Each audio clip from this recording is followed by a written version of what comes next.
क्या एक mini split खुद से इंस्टॉल किया जा सकता है? ये देखने में जितना मुश्किल लगता है ना, असल में उतना है नहीं।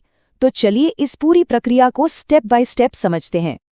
हमारा मकसद इस पूरे सफर के हर कदम को आसान बनाना है। मतलब डेक पर रखे उस बड़े से बॉक्स से लेकर कमरे में आती ठंडी हवा के पहले एहसास तक।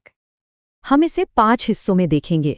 पहले सिस्टम के पुर्जों को समझेंगे, फिर इंडोर यूनिट को दीवार पर लगाएंगे, उसके बाद अंदर और बाहर के यूनिट्स को जोड़ेंगे, फिर लीक के लिए सब कुछ डबल चेक करेंगे और आखिर में इसे पावर देकर ठंडी हवा का मजा लेंगे। तो चलिए शुरू करते हैं। देखिए, किसी भी प्रोजेक्ट की तरह सबसे पहला काम है अपने सामान को जानना। तो आइए अपने मिनी स्प्लिट के मेन पार्ट्स पर एक नज़र डालते हैं। तो सिस्टम में ये 4 मुख्य खिलाड़ी हैं।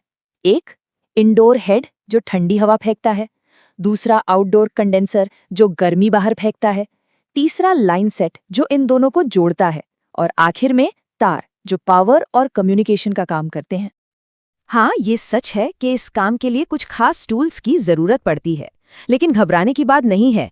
हर टूल का एक सीधा साधा मकसद होता है और हम देखेंगे कि किससे, कब और क्यों इस्तेमाल करना है। इससे ये काम काफी आसान हो जाता है। ठीक है, तो अब आते हैं इंस्टॉलेशन के पहले बड़े कदम पर, इंडोर यूनिट को दीवार पर लगाना। ये समझिए कि ये पूरे सिस्टम की नींव है, इसलिए इसे बिल्कुल सही जगह पर और मजबूती से लगाना बहुत जरूरी है। तरीका तो सीधा है।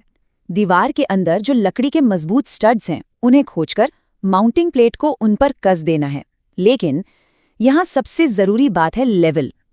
प्लेट एकदम सीधी होनी चाहिए। जरा भी झुकी तो पानी सही से ड्रेन नहीं होगा और दीवार पर सीलन आ सकती है। अब जो छेद अंदर और बाहर को जोड़ेगा, उसे बहुत सोच समझकर करना होता है। इसे हमेशा बाहर की तरफ थोड़ा नीचे की ओर झुकाना है ताकि पानी आराम से निकल जाए। और एक प्रो टिप, साइडिंग को फटने से बचाने के लिए ड्रिल हमेशा बाहर से अंदर की ओर करें। चलिए अब देखते हैं कि ये सब आपस में जुड़ता कैसे है। ये वो हिस्सा है जिसे सिस्टम का दिल कहा जा सकता है, जहां हम इंडोर और आउटडोर यूनिट्स के बीच सबसे जरूरी कनेक्शन बनाते हैं। ट्यूब और तारों का ये जो बंडल है ना, ये सिर्फ कुछ तारे नहीं है, ये सिस्टम की असली लाइफलाइन है। रेफ्रिजरेंट, ड्रेन लाइन और पावर सब कुछ इसी एक बंडल से होकर गुजरता है, जिसे दीवार के छेद से बहुत सावधानी से निकालना पड़ता है। अब आता है एक मैकेनिकल हिस्सा, फ्लेयर बनाना। इसमें कॉपर ट्यूब के सिरे को एक खास टूल से घंटी के आकार में फैलाया जाता है।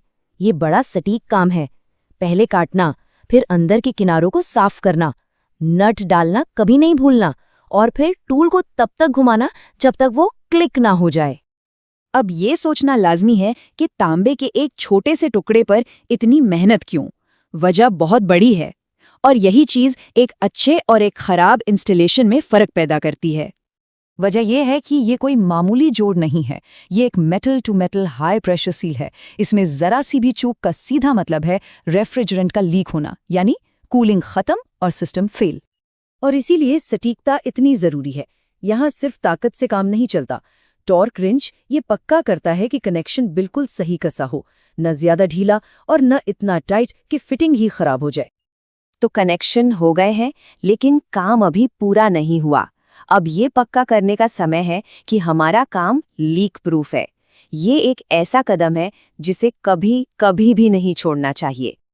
यहाँ 2 बहुत जरूरी टेस्ट हैं। पहला, नाइट्रोजन प्रेशर टेस्ट, जिसमें सिस्टम में दबाव डालकर देखा जाता है कि कहीं कोई रिसाव तो नहीं। और दूसरा, वैक्यूम, जो सिस्टम से सारी हवा और नमी को बाहर निकालता है, जो रेफ्रिजरेंट के लिए जहर की तरह है। प्रेशर टेस्ट का लक्ष्य एकदम साफ है। सिस्टम को लगभग 300 psi तक प्रेशराइज किया जाता है और फिर इंतजार। जैसा कि ये चार्ट दिखा रहा है, अगर 30 मिनट बाद भी प्रेशर उतना का उतना ही रहता है, तो इसका मतलब है कोई लीक नहीं है, हमारा सिस्टम मजबूत है।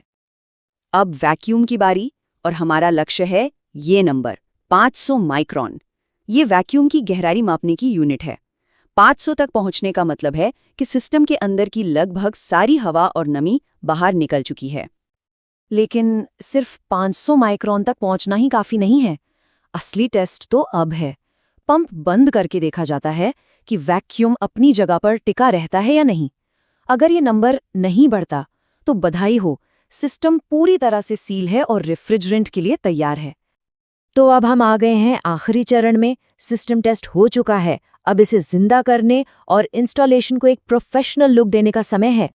और अब है बिजली का काम, जहां सुरक्षा सबसे ऊपर है। जब इलेक्ट्रिकल डिस्कनेक्ट को जोड़ा जा रहा हो तो ये पक्का करना है कि कनेक्शन एक ही बार में मजबूती से लगे। ढीला कनेक्शन सिर्फ खतरनाक ही नहीं बल्कि नए उपकरण को भी खराब कर सकता है।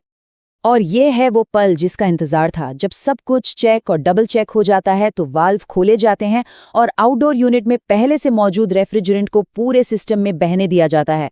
अब ये एक लाइव एयर कंडीशनिंग सिस्टम है। तो आज जो कुछ भी हमने देखा उसे इन 4 सुनहरे नियमों में समेटा जा सकता है। प्लेट को लेवल रखें, छेद को झुकाएं, टॉर्क रिंच का उपयोग करें और हमेशा हमेशा टेस्ट करें। ये एक सफल और लंबे समय तक चलने वाले इंस्टॉलेशन की कुंजी है। तो मिनी स्प्लिट इंस्टॉलेशन का रहस्य अब सुलझ गया है। ये उतना भी मुश्किल नहीं है, है ना? इस जानकारी से एक नया आत्मविश्वास मिलता है।